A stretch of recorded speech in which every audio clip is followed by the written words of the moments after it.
Winston, how are you? I'm good. I love your Grogu statue. It's ever since I got it, just put it there. Everybody loves it, and I love it as well. Yes. Before we talk about the upcoming tour, you already did the first leg of the European tour. How did that go for you guys? Amazing, amazing. It was probably the best tour we've ever done, to be honest.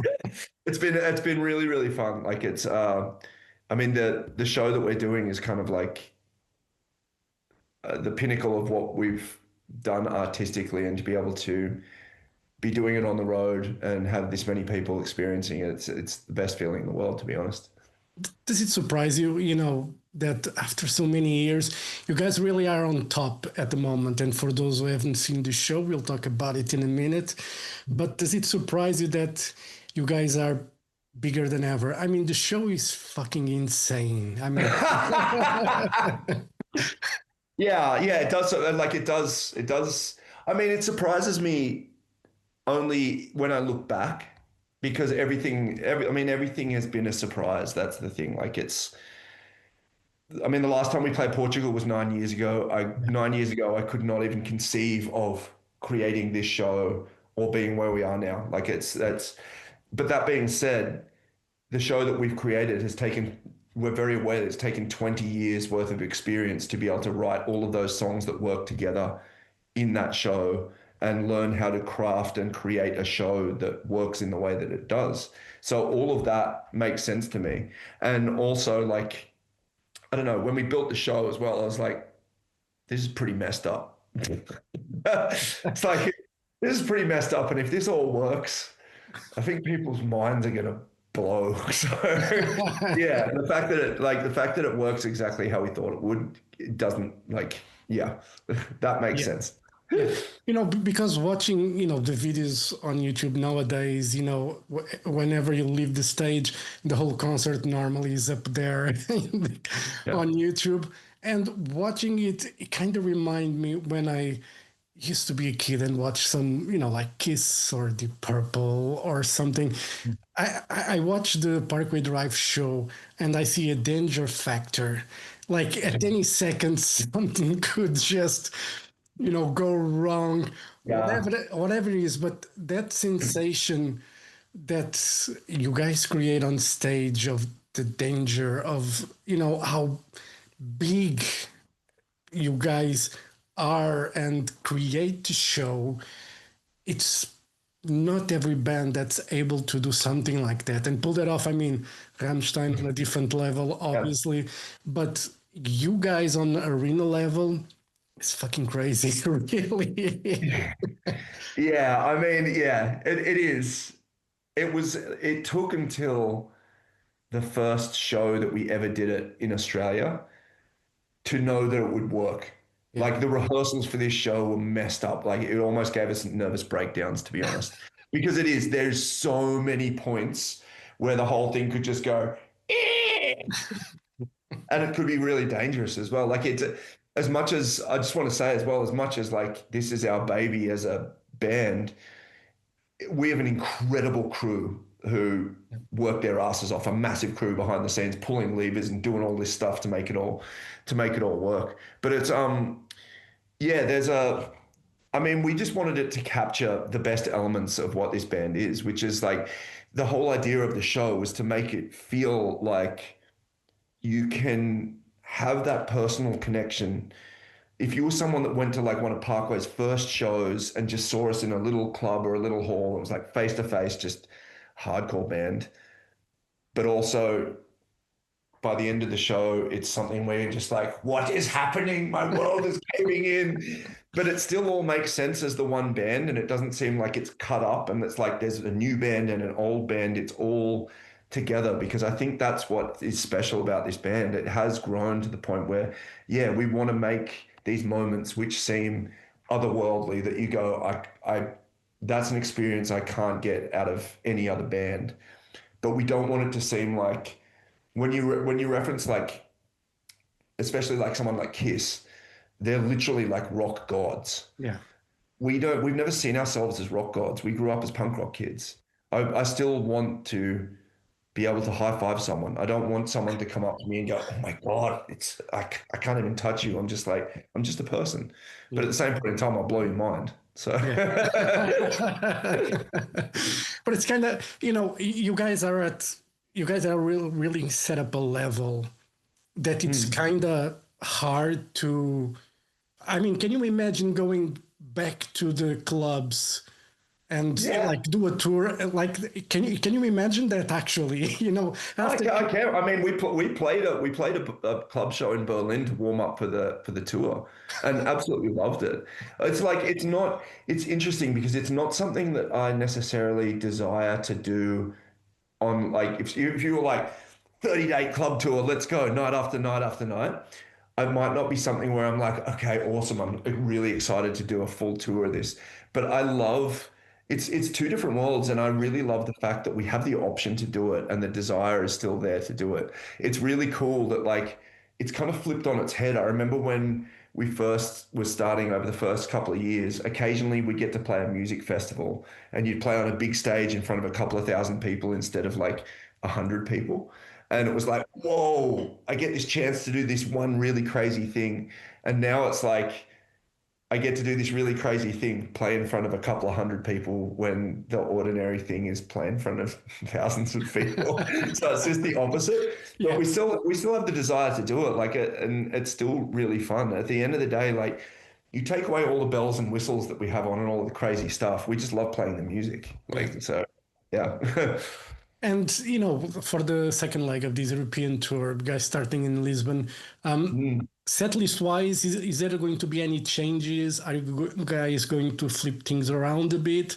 What can There fans we go. expect? Same. It's all like we're doing our best to basically give the show that we've created. That's it. So it's and within that there's opportunities to tweak little things, but it also like we do what we can do with the room that we can do it in and the time that we can do it. But we're like the idea was like we want everyone to see the proper representation of what this band is. So that's kind of where we're at. Yeah, and I'm very much looking forward to it. Die Artist Murder and Amity Affliction Yeah. are opening, so I mean, it doesn't get much better than that for that Ooh, genre of music. I mean, what a hello, call. it's going to be Yeah, crazy. it's sick. They've been crushing it every night. It's actually like it's a big sense. I have a large sense of pride in that factor as well because like it's all Australian bands, Yeah, which was a big point for us was to be able to do a tour where it was just all Australian bands in another country, like well, not just one country, all through Europe. I mean, coming from I give this speech every night on stage, but like when we first started coming over to Europe, like no one even knew that we had a scene in our country. So to be able to do like an entire tour with Amity and Thy Art and it just be Australian bands and everyone be like, they're the best. I'm like, I remember when you didn't even know us. Now you know everyone and you know how good they are. Like it's really fucking cool. and but I think the problem is like being from Australia, it's kind of hard in the beginning for a band to come to Europe because I mean it's expensive flights. Yep. When I mean Europe, I mean Yeah. States and everything. So I mean being able to actually come to Europe, bring probably one of the best shows ever. I mean, must make you really proud of that Yeah. achievement. Yeah, man. It definitely like I've always been proud of like of what we've achieved as a band, full stop. It's so far beyond what we ever thought it was going to be that there's been so many nights where we're just like this is as good as it gets, this is Yeah. as good as it gets, it's never going to get better, and then it's 20 years of doing that, which is really really crazy. But I definitely there's definitely a sense these days of this show especially was the one where it really felt like it has taken 20 years of work to be able to do it. Like this with the set list that spans everything from the beginning up until now, and a show that spans the growth of the band and putting it all together. It's something where I really sit back and I'm like, if any of those eras didn't exist, it wouldn't be the same thing. And what we have is really an incredible journey of people learning their craft. Yeah. And it is something to take pride in because, I mean, man, the band that we started as I would never have even seen a show like what we're doing now, let alone go, hey man, you can write 7 albums. Like we'd never even been in a recording studio when we started. So yeah, and doing something like this does make you think like, whoa, we've learned a lot. That's really, really cool. It's cool being able to go, hey, I'm pretty good at something. Yeah. And you guys are. And one of the things that, it's actually getting surprised coming from Australia. I mean, we got Parkway Drive and we see like Rhea Ripley in WWE, being, one of the best wrestlers. And you kind of look at Australia, it's not just kangaroos and koalas. There's actually there's actually Oh, we got snakes too. yeah, but there's a lot of talent Yeah. coming out of Australia, and I mean, people. I don't think a lot of people realize, but Australia in itself is a continent. It's not just. Yeah. We look at the map; it seems like an island, but it's Yeah. freaking huge It's continent. freaking huge. Yeah. Yeah, Yeah, I and mean, there's not many people on it in comparison to everywhere, but no, and I think the thing with it is like, I think the isolation plays a part in it. I think it's something you were really correct in saying like it's hard to get out of this country to do anything because it takes a risk. Like we are at the bottom of the world, our own little thing, and our industries in comparison to Europe or North America or Asia or anything like that in terms of entertainment, it's really, really small. yeah, So it's very hard I mean, you hit a ceiling very quickly and it's very hard to commit to leave to try and grow yourself in another market, in an unknown market. So if you do decide to do that, you go all in yeah, and you do it because you care about it. It's not like, oh, I'll give it a go. It's like, no, I'm going to have to put in all of my effort and all of my life into another part of the world to make this yeah, happen. And that means you've got to know that you're good. And you've got to get to that point where you know that you're good enough to try and do that. Otherwise, you're just like throwing your life away. So I think that's why so much of the entertainment industry in Australia comes out with a lot of quality, basically. yeah, yeah. Yeah. And your latest record, Darker Still, was released in 2022. Obviously, the focus is on the tour, but are you guys thinking about new music yet, or you just Mhm. want to tour as much as possible? No, no, no. It's not touring as much as possible. It's like this. It's weird. Like we did the 20-year tour in Australia 1 year ago, and that was kind of we did that and we're like, oh my God, we have to show more people this. And then doing it in Europe became a thing. So we would have actually started writing a lot earlier, but we kind of just realized why shelve what we have when we want to share it with more people. But that's definitely the next thing on our plate is like, I think we're going to tour a bunch less next year and basically just start writing more songs. We have a bit already. Yeah. And hopefully we can start like laying it down and just giving it to people rather than having to wait for an album. It's more like with technology now, we can, like we did with Sacred, we can just write it, record it, release it. So, but yeah, new stuff is definitely the next goal. Cool. And, you made this public in 2022. You guys, talked about therapy because you were at the breaking point. And me being and going to therapy a few times, it's an ongoing process. It's Yeah. not something that you do once and Yeah. you're And good to you're go. done. Yeah. There's always a time after 6 months, a year that you are like, I need to talk with the guy again. Yeah. And for you guys, it's still like a work in progress, so to Yeah. say, that side of things. 100%. And that's always going to be what it is. I think that's probably one of the biggest key messages is it's always a work in progress because life progresses. Yeah. It's no one is stagnant. Everything is changing, which means you change as a person as well, which means everything is always going to be a work in progress. And we do everything we can to like, I mean, you learn tools and you take on information when you go through something like this, and we do our best to apply that as we go through band life, I guess, on the Yeah. road and even being at home. But still, it's one of those things where, yeah, you go and you check in and you touch base and we all get together and we still have sessions. So, and that's the way it's always going to be because that's healthy. And Basically, that's yeah, healthy. Yeah. I tell this to people. I did, throughout the years, I have gone to a few sessions, and there are days you're going to feel freaking miserable, Yeah. but it's more the good days than the bad days. And when the good days happen, it's amazing. You know, Yeah.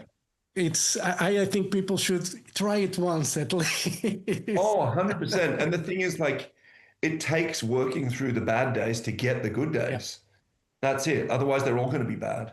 Like it's if you get to a point where you can't function because you don't have the knowledge or the ability to process, you haven't grown into the area you need to grow to be able to do that. And that's what it is. It's learning how to grow to be able to make steps forward in your life. yeah. And without someone to help you doing that, if you hit one of those roadblocks, like that's you're at a roadblock. You're not going to be able to figure it out yourself because you obviously haven't been able to figure it out yourself.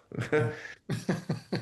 And I don't want to end on a sad note, but these last few days we lost a couple of icons in a way. Ace Frehley from Yeah. Kiss that I Yeah. mentioned earlier, and Sam Rivers from Limp Bizkit. Yeah, dude. Fuck. How do you feel about I'm sure either band was an influence somehow at a certain time for you as Like well. it doesn't- Yeah, it's like, I mean, it's one of those things. It just always you're looking at a year of it just going bing, bing, bing, bing, bing, and it's just a reminder that life is short. Yeah. That's the thing, and it's both of those people contributed amazing art, and I'm sure were fantastic people in the world. Um, and at the end of the day, like I think everyone is capable of that in their own way, and that's what they should be seeing in their own lives. I think it's something to be able to see someone see a legacy or something left behind by someone going, wow, they were really good at doing the thing they did, and they contributed that amazing element to my life. But at the end of the day, they were also just a person who chose to be artistic and share their art, and they chose to take their time and do that, and that was the result from it. I think every person has the ability to share something about themselves in a way that impacts other people in a positive way, and if you don't take that chance, eventually you run out of chances. Yeah. And just to wrap it up, with the tour coming to Lisbon, do you guys, and being an all Australian lineup, did you guys have any Aussie ritual before going on stage? Nothing super Australian. Like Parkway plays, we just play with a football before we go on. That's Okay. literally our ritual. We Well, like have three, and whatever one is pumped up correctly, just like we just kick the football around. That's it. the football, but you're talking about the round or the oval one? Around the actual football, like Okay. Ronaldo, like Okay. Ronaldo, not NFL. Okay. Yeah. I just want to make that clear because Yeah, yeah, yeah. I know it's a debate. I have even I have No, family. it shouldn't be a debate. There's one game where you kick it with your foot. It makes Yeah. fucking sense. But it's like I have family in Ireland and the nephews are playing football, but they call it soccer. And I'm like, you're Irish, it's football. That's what that's I know. They do it in Australia as well, and it's slowly changing. We have Yeah. like three other ones where it's football, and I'm like, but you're holding it and you're passing it with your hands. What? I'm not kicking it with my socks. Why is it called soccer? All right, Winston, thank you very much for your time. I'll see you in Pleasure. Lisbon on Okay. October 30th. It's going to be a freaking amazing show. I mean, It'll be very if fun. I'm very people excited. if people haven't watched, just go on YouTube. It's there. And, just Just come along. I can guarantee you it's going to be a good yeah, time, man. It's yeah, going it's to be a going to good be time. amazing. Yeah. Winston, thank you very much for your time. I'll see you in Lisbon. Thank you very much Pleasure. for your See you time, then. and I'll see you soon. All right, thank you. Yeah.